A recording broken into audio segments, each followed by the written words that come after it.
So we are looking at policies from a nation level or a regional level. What are the key things that the countries can actually adopt to with the future of work, so that it's not just one country per se, but across the region that they could do together, that they can elevate people to the next level? So what can countries do? Actually, I thought the comments today by Tony Pua were very interesting, where he's essentially saying that government is setting up some very basic regulations in order to protect consumers, protect user services.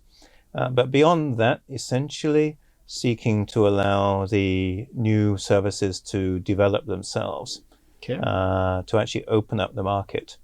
And definitely we've seen in the past when governments have tried to protect their domestic markets, and that's been the case in quite a number of Asian countries, that essentially resulted in ossification of the economy, lack of employment opportunities. And when you finally do open up, then it becomes very, very difficult because there's just a huge shock that happens.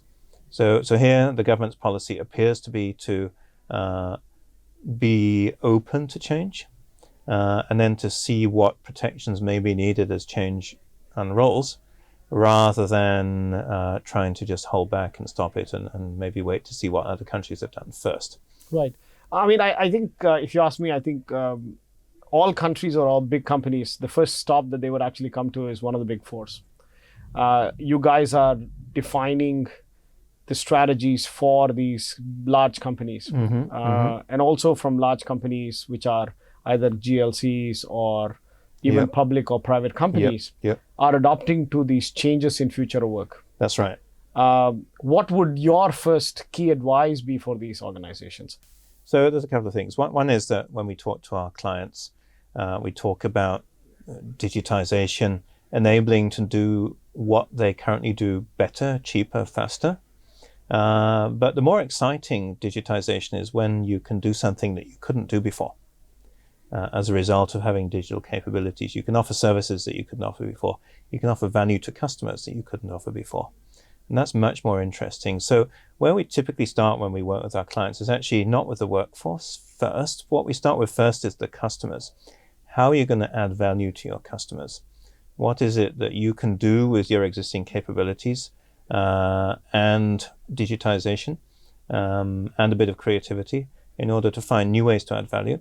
Then you look at the workforce and see how the workforce needs to be reskilled, retrained, incentivized in order to play their part in adding that value. I mean, I also know you come from the UK. That's correct. And you had two guys who went to Oxford. One was Tony Pua, who is current member of parliament. And you had Khairi Jamaluddin, who's also a member of parliament, but on the opposite side. That's right. And you were right in the middle of one minister the and one former minister. Yeah, and you were right in the middle of them. Yes. How was that like? And how did you think that, what was the unification factor that you think that they could bring to the country? So I've always been very impressed when I've worked with the younger politicians in Malaysia and with the senior civil servants, that many of them have got a very good grasp of what the country needs to do, of where the country needs to go, and they are seeking the best for the country. And I think that was the unifying factor between the two politicians who I was moderating today, is that they're both seeking the best for the country. They're both stepping back and recognizing the kind of changes that are needed.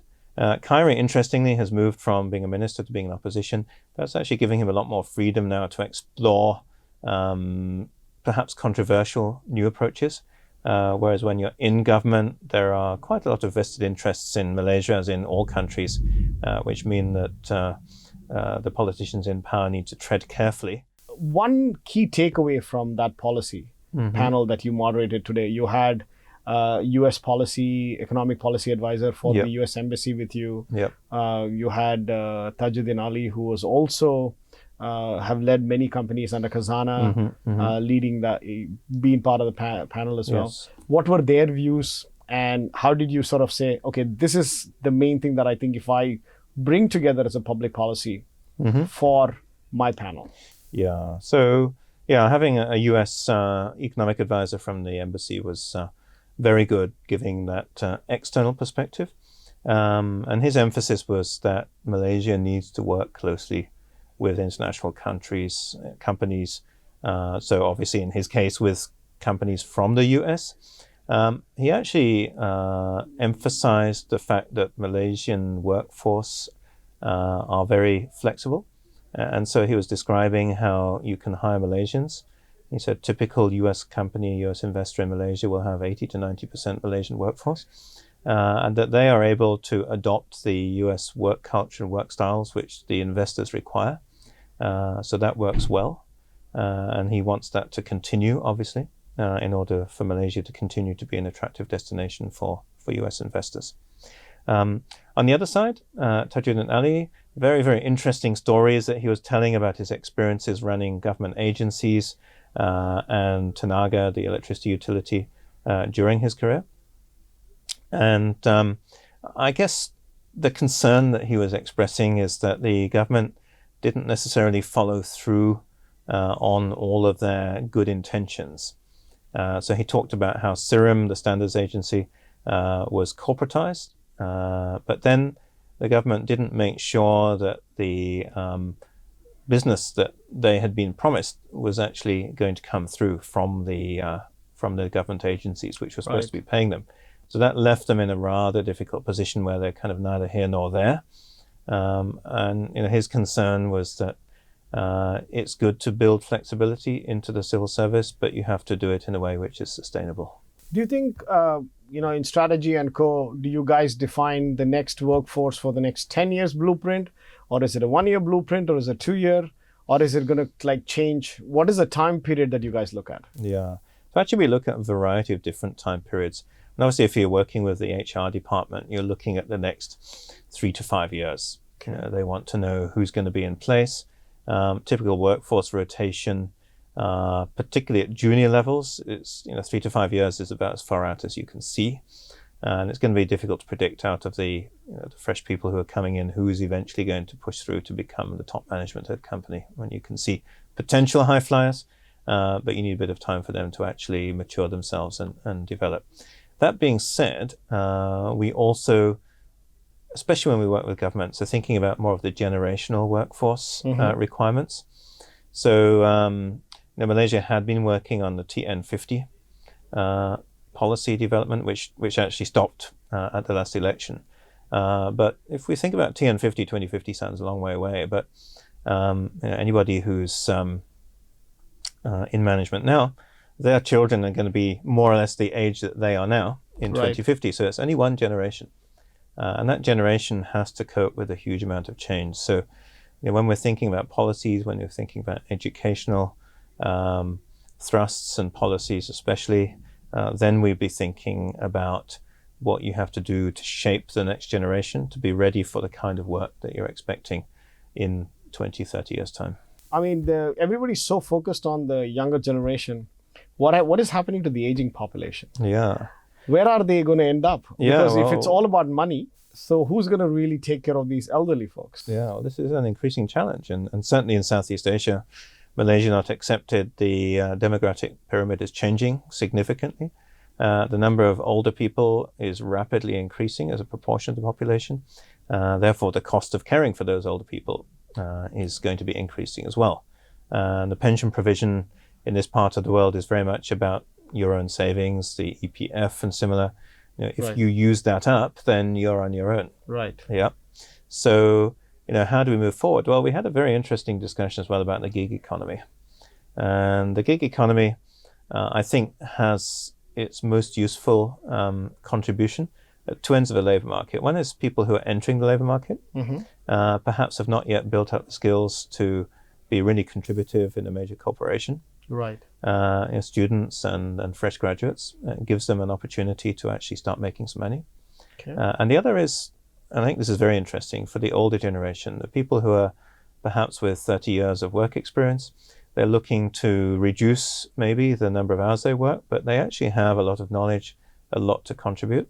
And the gig economy gives these people a way to access opportunities in a way that earlier in the pre-digital age, you just couldn't do. So you're basically saying that the elderly folks can now work at the same time may have a robot as a companion to take care of them. That's Is also that our possible. future? That may be possible, that the gig economy actually enables them to continue to engage with and participate in the money-making side of the economy. Right. And yes, so there was another very interesting comment about robotic surgery assistants who take over the role of nurses and provide the scalpels and anything else that the surgeon needs when the surgeon needs them. Right.